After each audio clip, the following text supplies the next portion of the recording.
A compreensão do mecanismo das leis divinas é fundamental para que os seres humanos se libertem do jugo de forças obscuras, e seria antiético e infrutífero alencar o que ocorre nos bastidores do mundo astral inferior sem apresentarmos soluções, mecanismos de defesa energética e mental, e para não ser manipulado por essas forças adversárias da luz. A política da maldade procura fazer com que a humanidade não acredite em si mesma. Tentam de todas as formas manter o ser humano preso a recordações dolorosas e traumáticas, como um mecanismo para que ele não descubra a sua real essência, não perceba o seu próprio valor, suas forças internas, sua capacidade de se autorrenovar e se transformar em alguém melhor do que ele é no momento. A solução contra tudo isso é se libertar de recordações do passado, recordações amargas, quedas, erros, e cometer a tolice de pensar que as coisas são assim mesmo e nada pode ser feito para reverter a situação. Não se constrói nada de útil ficando preso ao passado, desperdiçando preciosas energias que poderiam ser usadas para construir conteúdos mais positivos no presente. Libertar-se do passado é não só um eficiente mecanismo de autodefesa, como também uma preciosa arma para se obter autoestima e autoconfiança. Lutas internas, dificuldades íntimas são desafios que precisam ser superados, e isso exige esforço e perseverança.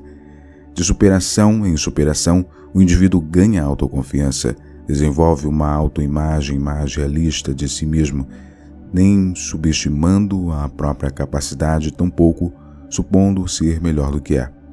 Precisamos ter uma visão realista de quem somos, como somos, do que somos e do que não somos capazes de realizar no momento atual, mantendo perspectivas otimistas para o futuro.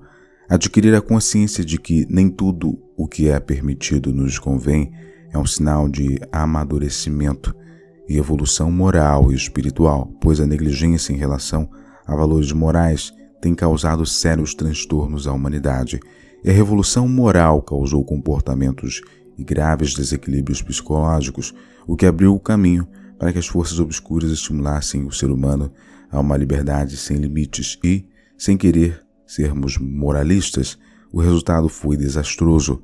Grande parcela da humanidade ignora o intercâmbio entre as dimensões extrafísicas e físicas devido à hipnose provocada pelas ilusões dos sentidos. O ser humano imagina que tudo o que ele pratica diz respeito exclusivamente ao mundo físico, sem ter noção das consequências de seus atos, não só na existência na matéria, como também quando ingressar na outra dimensão, a extrafísica, por ocasião do descarte do corpo físico. A morte, na realidade, é apenas uma troca de plano, uma passagem para outra dimensão. E tudo o que o indivíduo praticou enquanto estava na matéria tem continuidade no mundo além da matéria. Atitudes, maneiras de pensar e sentir, particularmente vícios, sejam eles de que ordem for, permanecem com o indivíduo que, por afinidade e sintonia, corre um sério risco de ser atraído para regiões inferiores do plano astral, para várias de sofrimento e complexos e difíceis de serem descritos, onde passará por sofrimentos intensos, aprisionado em bolsões onde a dor atinge níveis que beiram o insuportável. Nossa intenção é esclarecer o que se passa nos bastidores do mundo astral, a luta entre o bem e o mal, e o que acontece com os invigilantes que acreditam que podem infringir as leis divinas e ficarem impunes. Talvez a pergunta que não quer calar é: onde entra a misericórdia divina nesse drama? A misericórdia divina reside na lei do retorno, segundo a qual o indivíduo sofre as consequências de suas atitudes insensatas, a chamada massa kármica ou as imperfeições e negatividades que o ser humano, nos inúmeros retornos à matéria, acumulou em seu campo espiritual, precisa ser depurada.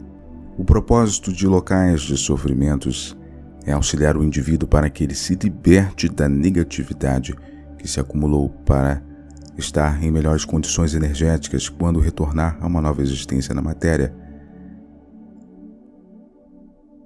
Diante dessa realidade, se faz urgente uma mudança nos valores morais da personalidade humana, constituída por uma plataforma de arquivos muitos deles formados por falsos conteúdos, por crenças ultrapassadas e pouco práticas, se não inúteis, reflexo das limitações de quem educou a criança.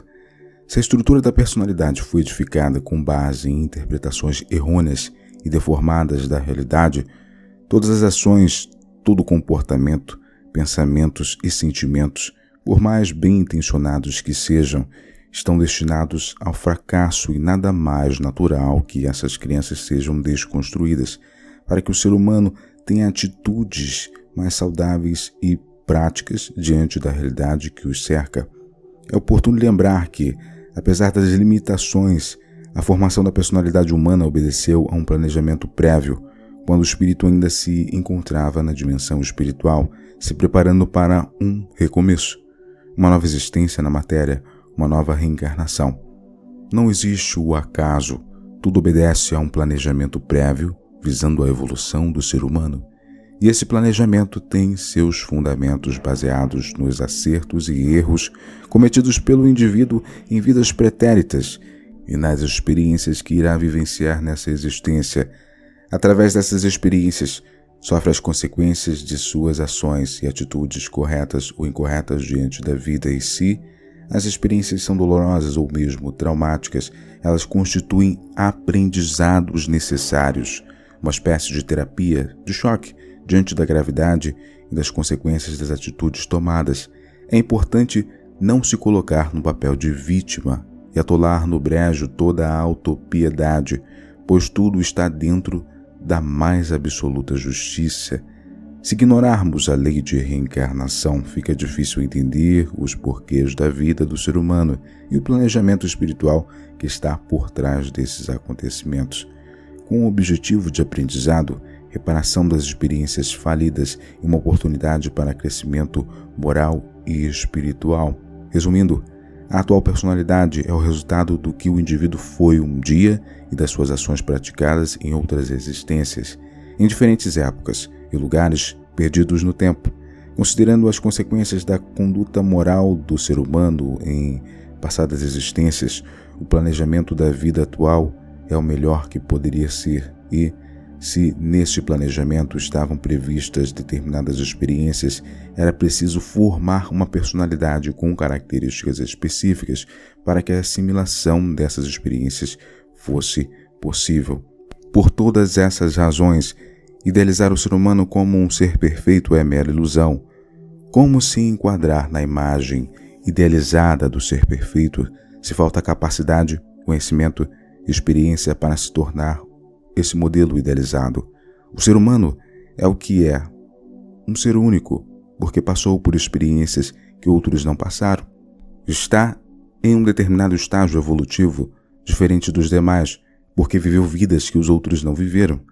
Aceitar a própria maneira de ser é a chave para adquirir a autoestima. Basta de cobranças, de querer ser quem não é e usar máscaras para ocultar a sua real identidade. Aceite suas qualidades e defeitos, seu lado luz, seu lado sombra, seu lado belo, seu lado feio. Devemos entender que a humanidade está num ponto de reajuste. Os conteúdos que estamos transmitindo do livro Transição Planetária, Bastidores da Batalha Espiritual, com certeza estão ampliando a consciência de muitos. O link está aqui na descrição para aqueles que querem acesso a este livro. Lembrando que existe tanto na versão digitalizada quanto na versão de edição física. Eu agradeço a sua presença até aqui. Espero que essas informações estejam clareando você a cada vez mais, lhe dando luz, amor, paz e tranquilidade, firmeza, força para seguir e prosseguir no caminho. Muita paz, muita luz e até o próximo vídeo.